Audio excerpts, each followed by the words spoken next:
ghost like you've never seen. He'll take you on a ride of fear and sadness. Dr. Acid's Midnight Madness.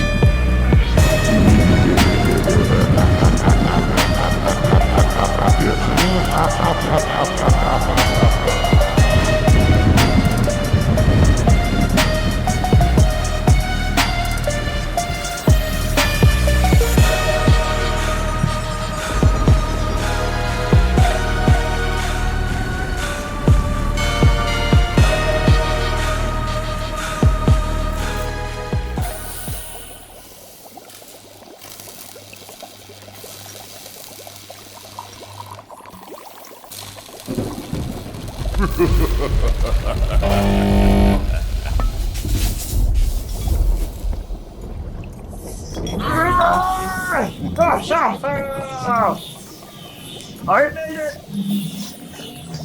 That electric retriever's great. Hold on, what's that? That electric retriever's great. It actually stops the aging process, but you may or may not wake up. Anyhow, my name is Dr. Acid. I am the host with the most voices in his head. It's absolutely true. I got like 5 current conversations going on at the same time. Anyhow, come a little closer.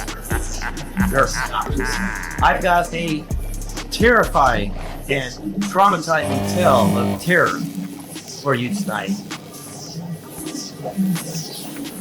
When I watched this a couple years ago, I was so horrified I didn't sleep for weeks. There's a face from this movie. It was this figure's face with these unwavering eyes that played my nightmares for weeks. If you're brave enough to finish this movie to the very end, guaranteed you will not sleep for 2 to 3 days straight. Anyhow, before I dive into that, a quick introduction around the room. My name is Dr. Von Acid. We have Nurse Noxious behind the camera. I have an assistant by the name of Jack Staples. He's a half-man, filled with himself, or filled with myself. Here's 5 great contributions to society. Very intelligent, slightly dangerous. We got the peanut gallery in the back. Say hello, peanut gallery. Yeah, I have no idea who they are. But come this way. I am very excited to introduce to you the world's fastest supercomputer and artificial intelligence, the B4000. He operates at 4,000 gigs of RAM. Well, that's me. 4,000 gigs or 4,000 megs. I forget which one. Anyhow, he's going to be taking care of the live part of the show. So if you want to live comment and if you want to join us via live chat, just tell me on the comments and we'll get you in. All right. On to tonight's movie.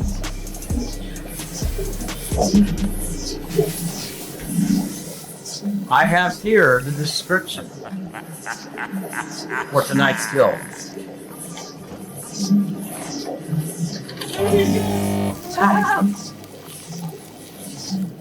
On an isolated island, a small group of people are terrorized by giant voracious creatures in the midst of a hurricane. It's so traumatizing. We have to destroy. Kids, don't do this at home. We have to destroy the evidence. Oh yeah, there we go. Actually, I'm going to make an antidote out of this here in a few minutes.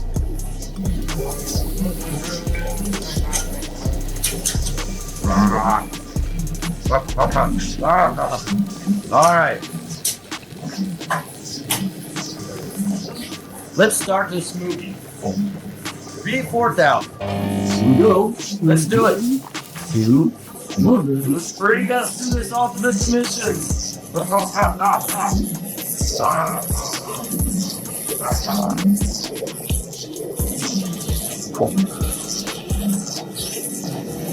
The Killer Shrews is a low-budget science fiction horror movie made in 1959 by Ray Kellogg. The movie is set on an isolated island where a group of people, including a scientist and his daughter, are trapped with a pack of giant shrews. The shrews in the movie were played by dogs wearing shaggy costumes with fake snouts and fangs attached to their mouths.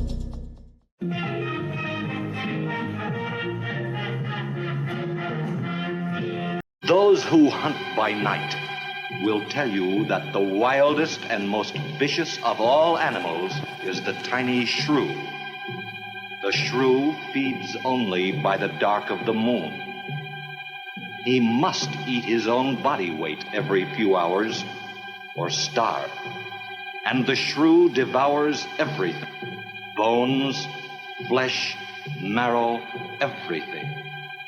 In March, first in Alaska, and then invading steadily southward, there were reports of a new species, the giant killer shrew.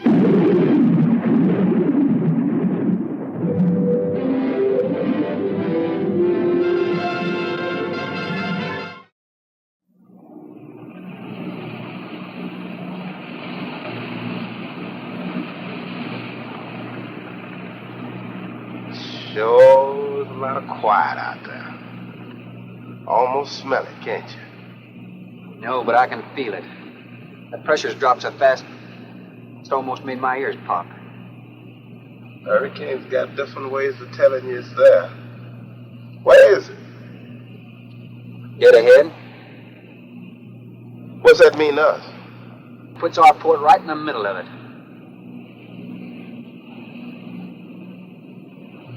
There's a cove on the lee side, though. We'll snuggle up close to the bluff and ride it out. What about the bottom? Well, the chart shows it's good holding ground. It's clay. You know something? If this thing had an automatic pilot, I wouldn't have to put up with you. Then you wouldn't have nobody to chew out. We should be there in a couple of hours. These mills of yours keep running. Look, automatic pilots can't play Dixieland jazz on them engines like I can.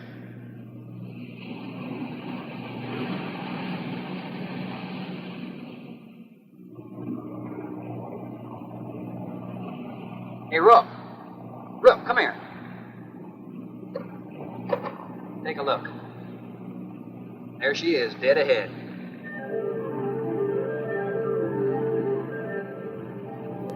Man, that sure do look good. A man named Craigus owns this island, doesn't he? That's the name on the crate, Dr. Milo Craigus. We'll unload tomorrow. I don't want this craft sitting high in that water when that blow hits. You gonna ride stern, too, with a lot of water under? That's right. That sea won't make up in that cove. That wind will have her whipping around like a kite. Slip forward and break out the heavy weather hook. Shacklet, make sure it's free to run. I'm Master Shacklet. Good.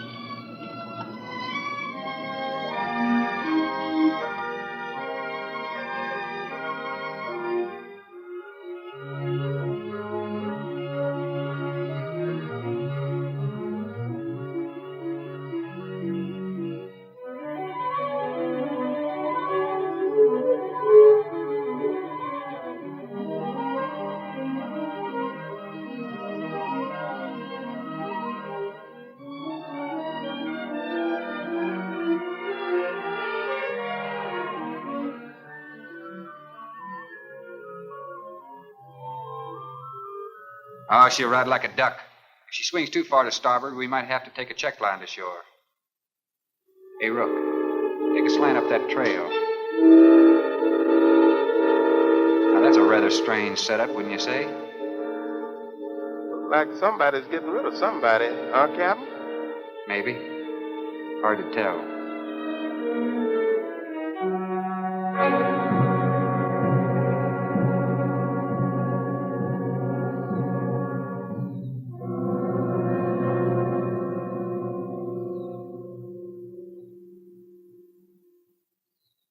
I'm Dr. Craigus. Thorne Sherman. Have your supplies aboard. That's good. Nothing wrong with Captain Ferguson, I hope. Well, I wouldn't know.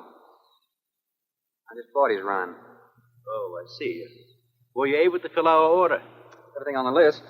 Here's the manifest. Missing last week's supply has run us a little short, you know.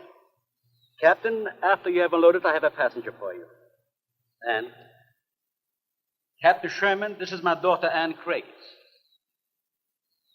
Oh, so you're the passenger. That's right, Captain. Oh, it's going to be nice having you aboard. I'm getting a little tired looking at Griswold. But we're not leaving today. In fact, we're not even unloading. That load will cut the roll in half.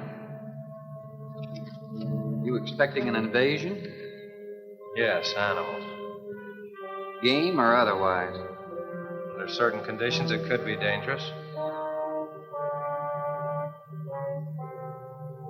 Hey, Rook, you want to shake the kinks out? Limber up a little? Not me, Captain Blight. You go right ahead and stretch your legs. That ship's gonna be bucking like a bucking bronc for long. Besides, I got some work left to do. If you do come ashore, wear a gun. Got you, Captain.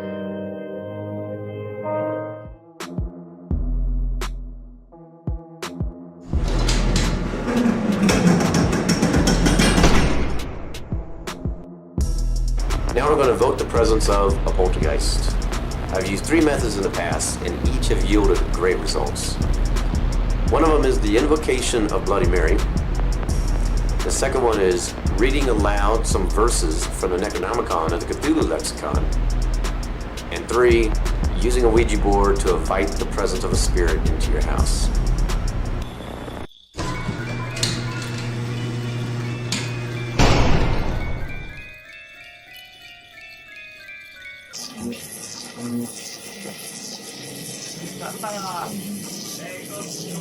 If you're joining us from the Public Access TV show, you're actually on there for about 5 months before you get kicked off. Unfortunately, we didn't quite grasp the 7-second delay correctly. And the 7-second delay is when you're going live, which we were on Public Access, and you curse, then you've got 7 seconds to go back and fix it with a beat. And the computer system that we had back in the day was the B100.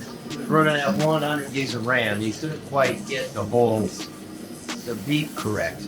But we're running at 4,000 gigs of RAM. Now we're on Facebook Live.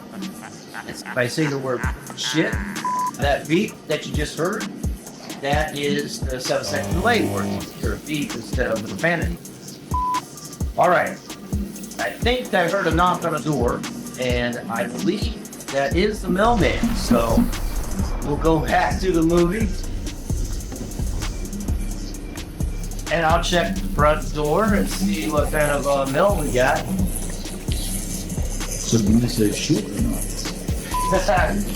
You can, and we'll go ahead and we'll keep that out. The movie was originally intended to be called The Giant Killer Shrews, but the producers decided to drop the word giant from the title to make it more mysterious. The Killer Shrews was filmed in just 9 days on a budget of around $123,000. The movie's director, Ray Kellogg, was also a special effects artist who worked on several classic movies, including Gone with the Wind and The Magnificent Seven.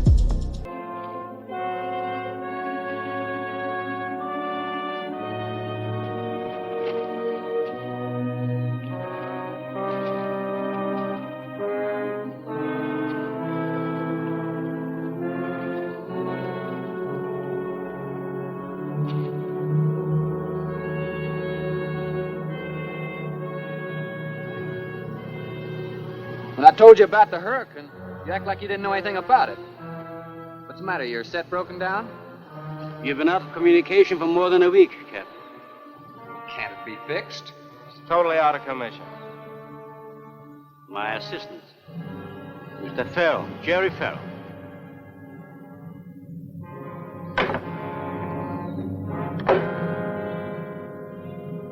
Father, perhaps the captain would enjoy a drink. Well, of course. Will you join us in a cocktail? Well, I've never been known to turn down a drink yet. I'll be glad to accept. Fine. In that case, we'll have martinis. Mario? Si, senor. Mix them, please. Right this way, Captain. Come in.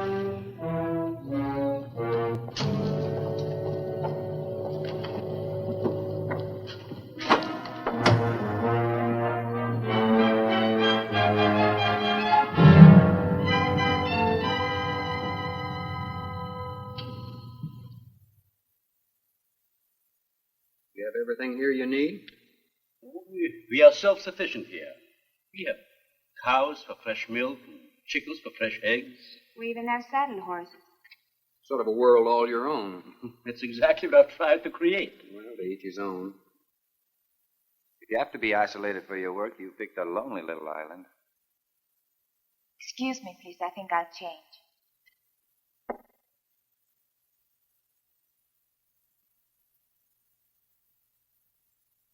She's a little worried because you aren't leaving until tomorrow. Well, I can understand that. There's something else bothering her.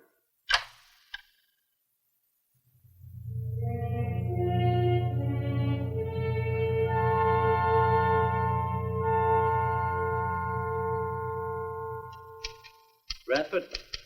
Radford? Radford, would you please step over here? I'd like you to meet someone. Just a second, Doctor. Go on for hours. Dr. Bain. There's no need to shout, Doctor. I'm right here. I'd like you to meet Captain Thorne Sherman. This is my other assistant, Radford Bain. How do you do? 2 new litters since lunch, Doctor. Both support GT116. That's good, but... We can breed them to the 205 group in about 3 weeks. But I'd prefer to wait and expose about half of them to the Hoskins factor first. If you agree.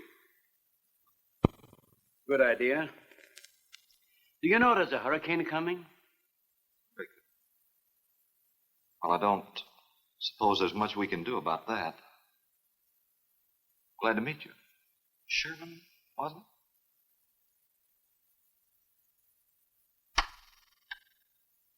it? You have to excuse Radford.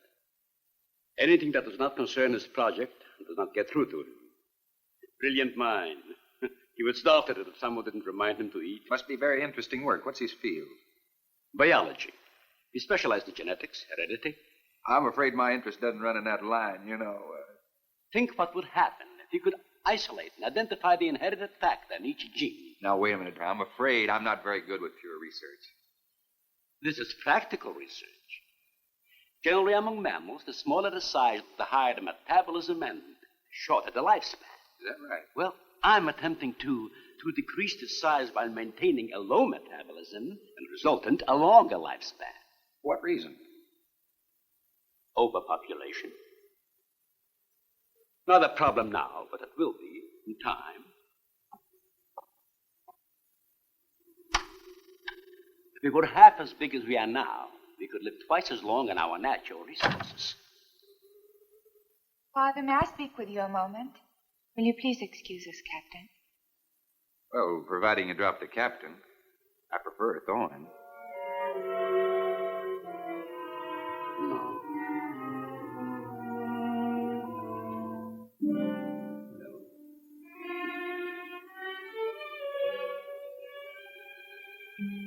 Tell me something, Doctor.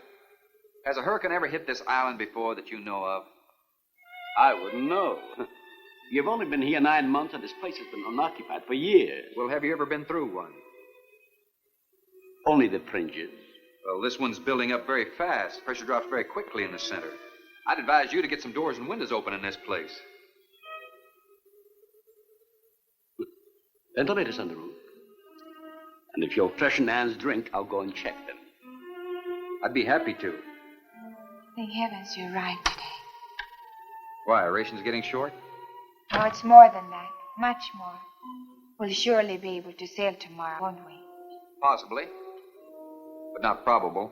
Not delayed, anyway. It takes a long time for a sea like that to quiet down. Well, if you're worrying about me, you needn't. I'm a good sailor. Oh, I'm not worried about you. We'll sail when the time's right. Got them opened, all right. Oh, Captain, let me freshen you a drink. One for the road. I'm trying to rush you, but it will be dark soon. I've invited Thorne for dinner, Father. Oh, I see. If you're not worried about your ship, you're welcome. I'll take a rain check on that dinner. If you wish. Father, I've asked Thorne to stay. Progress, Doctor. This is the sole survivor of Group 30. 28 months old today. Well, that's equivalent to 140 years to us. That's right, yet it still maintains low metabolism without any sluggishness. Not the breakthrough, but it certainly sets our course. Radford, suspend series 52 through 96, and we'll concentrate on the rest. What is that? It's a Sorex cericidae.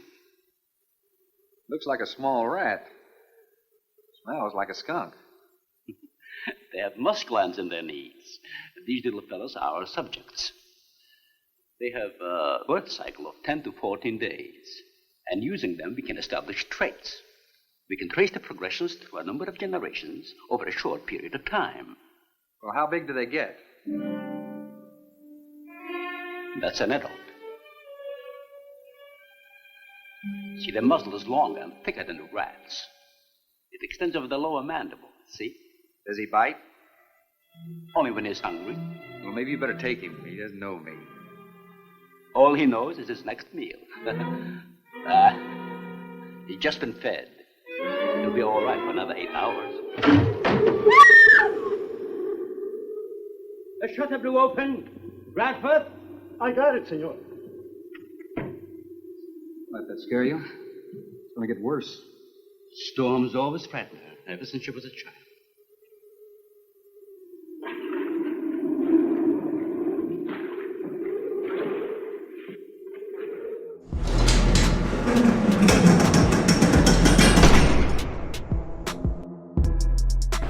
Bloody Mary is one of my favorite invocations.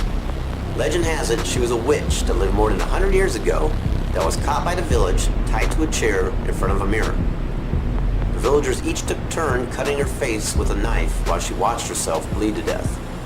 The last thing she heard was the running water in the stream beside her. Now take the candle. Go into the bathroom and shut the door. Turn the faucet on. Now, say Bloody Mary 13 times while spinning in a circle. On the 12th time, stop and face the mirror. When you say Bloody Mary the last time, an apparition will form in the reflection behind you of Bloody Mary. And if you wait long enough, she'll reach out and grab you.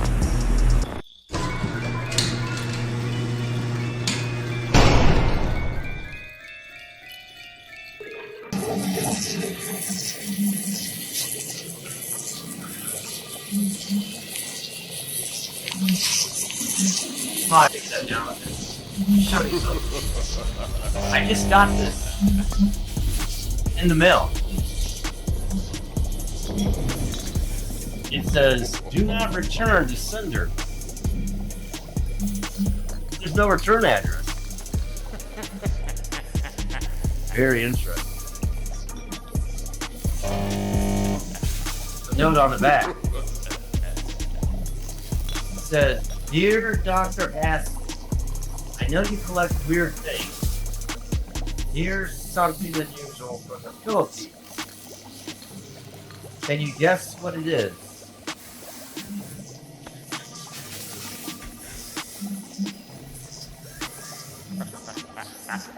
Something shapes inside. Guess what it is? Exhibit nothing. I don't think so. Half of nothing. Oh. Alright, let's do something. Short key. Let's give away a prize for whoever can guess what's in the box. What's the price?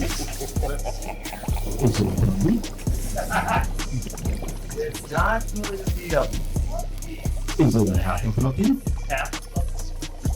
Hey. I have an Ash versus the Evil Dead foam chainsaw, Chili gun. or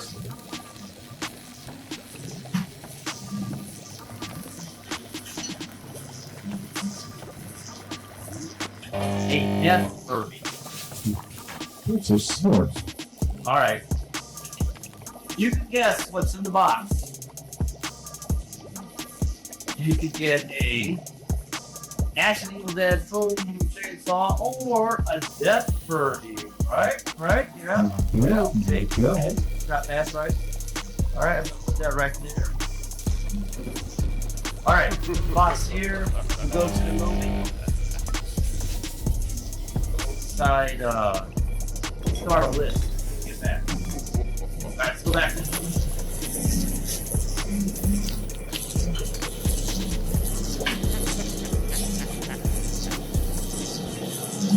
The Killer Shrews was originally released as a double feature with another low-budget horror movie called The Giant Gila Monster. Despite its low budget and cheesy special effects, The Killer Shrews has become a cult classic and has been referenced in several other movies and TV shows. The movie has inspired several sequels and remakes, including a 2012 film called Return of the Killer Shrews. They're not climbers. They are digging animals, a lot like the mole. They feed only at night unless they're starving. And when they are hungry enough, they'll tackle anything regardless of size. You're kidding. Mm-hmm. If you leave two of them in a cage for 12 hours without food, the stronger will eat the weaker. Like cannibals. Precisely. You see, their intense activity requires a tremendous amount of energy. To supply it, they must eat 3 times own weight in food every 24 hours or starve. Radford, would you please take this? Take it. Some call them bone eaters. When the flesh is gone, they'll eat the bones for marrow. All they'll leave are teeth, horns, I could hooves. do another martini. Do you mind? Of course, my dear. I'll get you one.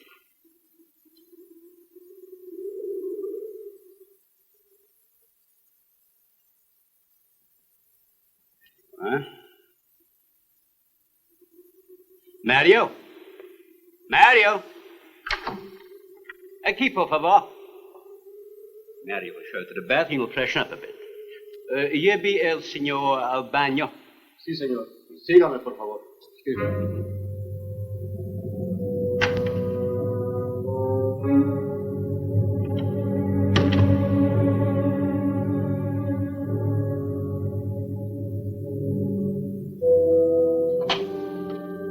Aquí, señor.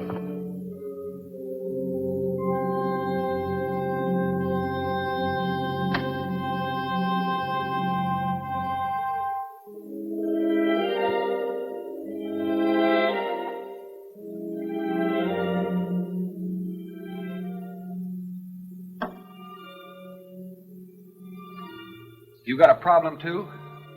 ¿Qué pasó? Nada. Nothing, señor. But you will leave on the ship tomorrow. Well, I think that all depends on the wind and the sea, don't you? Sí, señor. No. You may joking. I feel the point. I think. Well, I'm glad to hear that. Now, if anybody else is concerned about my sailing tomorrow, why, you see they feel the point too, huh? I don't like to repeat myself. Okay, señor.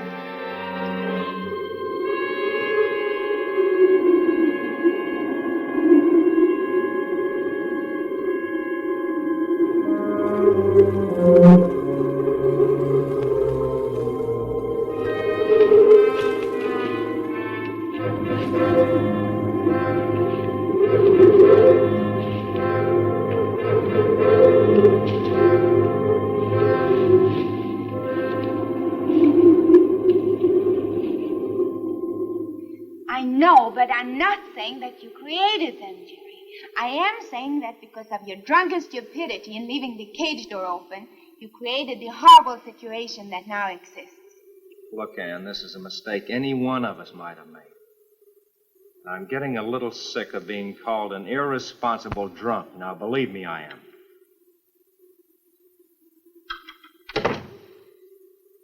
Excuse me.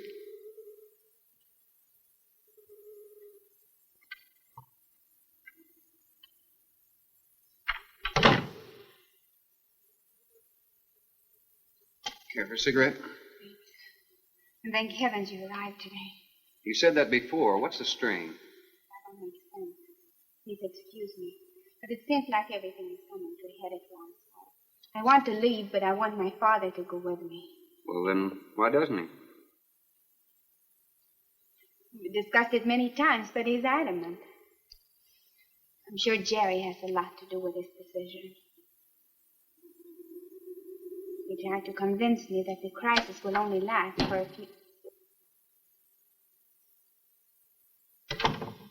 Well, this is certainly a cozy little scene. Might even be called intimate. Boy meets girl. Stop it, Jerry. That remark is uncalled for. What I do or have to say does not concern you. I can't disagree with you more, my dear. I'm concerned with everything you do, and I intend to keep it that way. Now, in my book, an engagement isn't a casual thing. In my book, it isn't either. And last night ended ours.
Be reasonable. Everybody in the world is scared to death of something. That's evident. When they came at us last night, you knocked me down getting inside the fence. It's just that I can't stand them. And I've discovered something I can't stand. All right. But I advise you not to mention it to anyone. I'm going to complete these experiments with your father regardless of anything. Do you understand that? Nobody is going to take this chance away from me. That's Captain Sherman. Checking the weather, I'll get him. Captain, time for dinner.